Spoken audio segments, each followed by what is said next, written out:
Oke, oke, kembali lagi dalam segmen podcast Guru Sambat. Pengalaman adalah guru terbaik, namun gurunya masih honorer. Oke, di pagi hari ini saya sudah bersama dengan salah seorang ibu guru yang nanti akan kita wawancara bersama terkait dengan pendekatan design thinking. Oke, sebelumnya bisa perkenalan diri secara singkat dulu. Nama saya Fitri Cahya Widiawati. Saya mengajar di SMA Nuris Jember.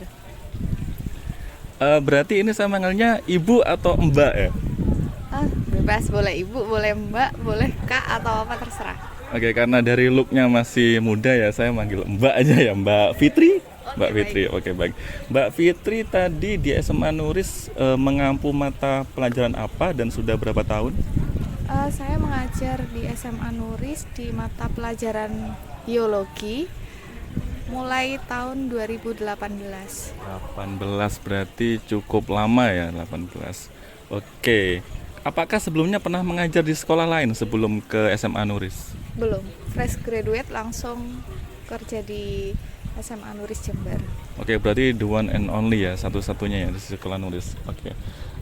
Selama ini dalam mengajar mulai tahun 2018 di SMA Nuris, adakah kesulitan yang dialami baik dari sisi Ibu Fitri maupun siswa? Mungkin bisa diceritakan ada kesulitan apa aja yang pernah dihadapi? Saya kira sama aja ya sama sekolah yang lain, seperti kekurangan motivasi belajar dari siswanya. Kemudian ya ada beberapa kendala lah dari selama 5 tahun ini. Untuk kendala motivasi itu bisa dijelaskan Ibu seperti apa gitu? Apakah motivasi ketika di kelas ataukah mengikuti pembelajaran? Itu motivasi siswa atau guru juga?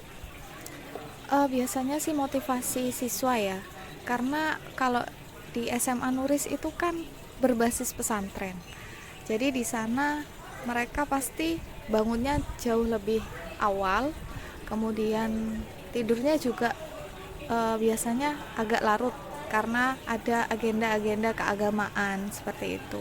Sehingga ketika pagi di sekolah, kalau masih pagi, jam-jam pertama, kedua, ketiga, keempat itu masih aman. Cuma nanti kalau sudah di atas jam ke 5, 6, 7, 8 itu udah mulai menurun. Motivasi belajarnya udah mulai malas. Seperti itu. Berarti selama ini Ibu megang biologi itu di jam tergolong jam awal atau tergolong jam akhir? Biasanya kalau eh,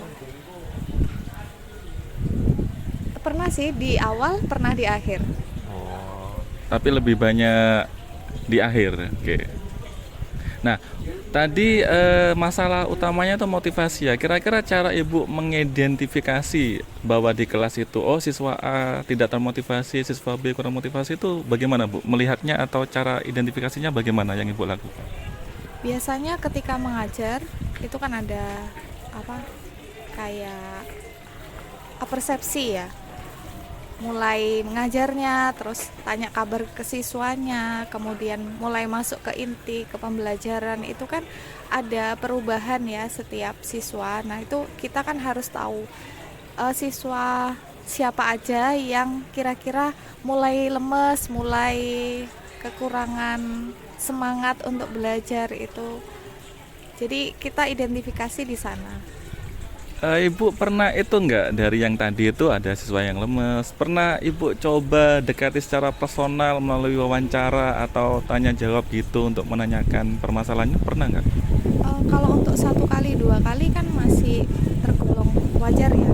Nah kemudian ketika sudah kok udah mulai sering ya, kelihatannya udah mulai setiap pertemuan kok seperti ini terus. Nah baru kita lakukan wawancara biasanya.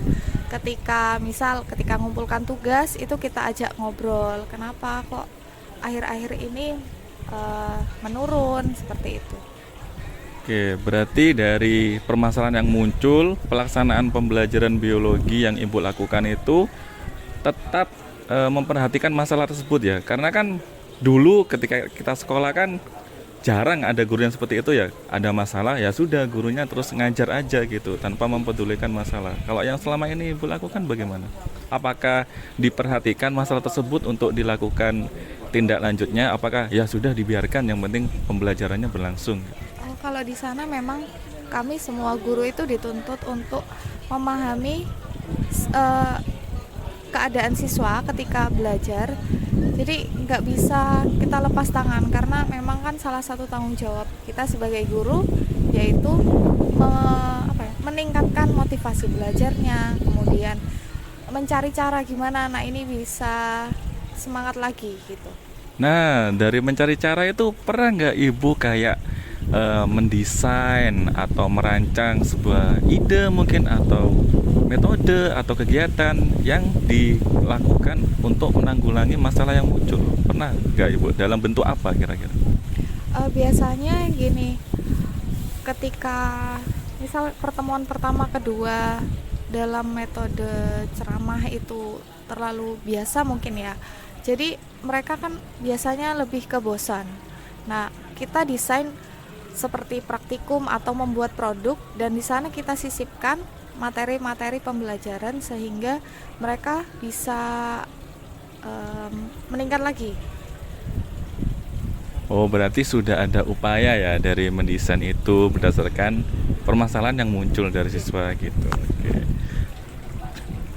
Nah, Ibu, ini berarti ya secara tidak langsung sebenarnya Ibu itu sudah melakukan beberapa tahap dari design thinking.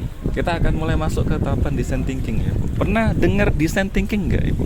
Belum, Mas. Apa ya design thinking itu? Belum pernah. Mungkin dari istilahnya design thinking, kira-kira apa yang ada di benak Ibu ketika mendengar design thinking? Kalau menurut saya thinking dari kata think ya, berpikir. Berpikir. Ya, itu Mas, berpikir. Oke. Nah, jadi sebenarnya tanpa Ibu sadari ya, Iya. tadi itu sebenarnya Ibu sudah menerapkan beberapa tahap design thinking termasuk tadi. Jadi kita belajar bareng saja ya. Jadi di design thinking itu ada 4 tahapan utama.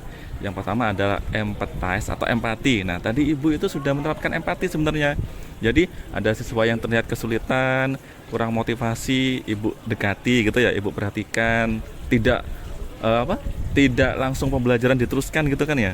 Jadi tidak acuh gitu ya. tidak acuh. Jadi ada tahap mengidentifikasi seperti itu. Itu udah tahap empati untuk merasakan apa sih yang kesulitan yang dihadapi siswa gitu. Itu namanya empati. Itu tadi Ibu sudah menerapkan sebenarnya gitu.